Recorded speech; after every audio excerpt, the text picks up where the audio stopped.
The Sodor Blackout, written and told by Kiefer Adams. It was a cool summer evening on the island of Sodor. Duck, the Great Western Engine, and Percy, the Small Engine, were returning home from a long day's work. It was getting dark when they entered Lower Tidmouth Station, but when the two engines passed through, all the lights, both outside and in, went off completely. "Goodness me!" cried Percy. "What's happened?" The two engines stopped suddenly. "I think there's been a blackout," said Duck. Percy was confused. "A blackout?" "It's when all the electricity shuts down all at once," replied Duck. "I remember something similar happening on the Great Western Railway. I never thought it'd happen here." Percy was worried. "Will everything come back on?" he asked. "Not without a trip to the power station they won't," replied Duck. "That's probably what the Fat Controller will want one of us to do." With their lamps shining brightly, Duck and Percy continued carefully through the darkness, hoping to try and find the big station as they went on their way. Thomas and Toby had been working at the yards at Farquhar when all the lights had gone off there. The only lights shining brightly now were their lamps. "Oh dear," sighed Toby. "Now what will happen?" "We can't work in the dark," said Thomas. "It's not safe." Toby agreed. They were just wondering what to do when the station master arrived. "Duck will go to the power station with some workmen to restore all the electricity on the island," he said. "Phew," remarked Thomas. "I would have gone, but I can't leave the trucks." "And it's too dark for the moment," agreed Toby. Secretly, they were both pleased that Duck was going to the power station.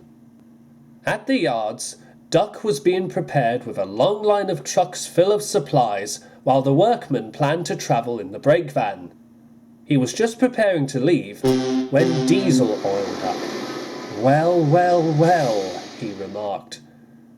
"The little green duck's finally doing something important. At least I'm doing some work," huffed Duck. "You'd better watch your tone, Montague," Diesel hissed. "I am more important than—" "All right, that's enough." Mavis appeared. "Duck is doing something that will benefit the entire island," she scolded. "At least show him some gratitude." Diesel remained silent. "Be careful, Duck," cautioned Mavis. "I hope you get to the power station safely." "Thank you," smiled Duck. He was at least grateful that someone was appreciative of what he was going to do. Duck found that the power station was on the other side of the island. As he passed through Edward's station and made his way up Gordon's Hill, the only light besides his lamp was the starry sky above him. "Must not let the engines down," Duck thought to himself. "The island depends on their electricity and lights." He charged up Gordon's Hill with every ounce of steam he had. The trucks, being as silly as they were, tried to hold him back, but Duck didn't give up. With one final effort, Duck made it to the top of Gordon's Hill and managed to sail down the other side without any trouble. He just hoped that he would get to the power station soon. With each wheel turn, Duck hoped that the Sodor power station would be around the next corner, but it didn't appear on his first, or its second. But when Duck turned the third corner, there it stood. He could just about see the structure through the shining of his lamp. "I've made it," Duck gasped. His driver patted his cab. "Well done, old boy," he said. "I knew you'd get us through." The workmen unloaded the trucks and set to work. Within moments, the power came back on and Sodor was thriving with electricity once more. "Thank goodness," sighed Duck. He was tired but happy. Now he could look forward to the journey home with the light shining brightly of the windows of the stations and towns that he passed through. It was very late when Duck returned to Tidmouth Sheds. Some of the other engines had stayed up for him. "Well done, Duck," congratulated James.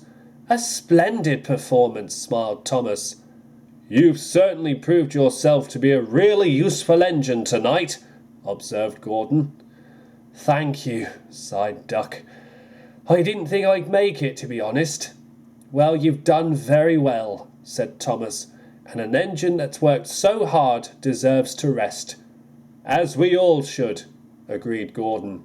The engines soon settled down for the night, and one by one they fell fast asleep. But just before he closed his eyes and drifted off to a nice peaceful sleep, Duck was very proud that he had managed to help the island work again, which goes to show how really useful Duck had certainly been that night.